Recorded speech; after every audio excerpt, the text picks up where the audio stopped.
Pemirsa, distribusi beras bagi warga di Desa Bondalem, Kecamatan Tejekule terkendala pengepakan oleh gugus tugas dan relawan desa. Jatah beras yang didrop ke gugus tugas desa dan relawan yang begitu banyak menyulitkan pada saat pengepakan bahan tersebut sebelum dibagikan ke masing-masing warga yang menjalani karantina desa. Untuk mengatasi masalah ini, gugus tugas di kabupaten mengerahkan pegawai yang masing-masing organisasi perangkat desa atau OPD. Hal itu diungkapkan Sekretaris Gugus Tugas Percepatan Penanganan COVID-19 Kabupaten Buleleng, Dr. Andes Gede Suyasa.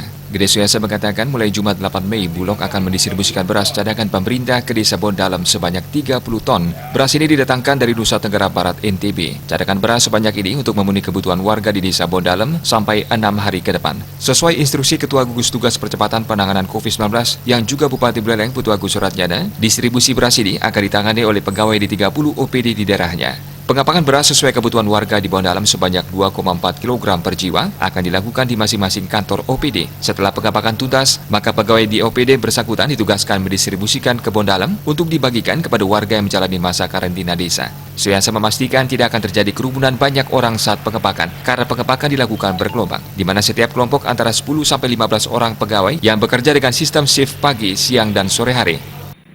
Komang Mudiarta, Bali Pos Biro Buleleng melaporkan.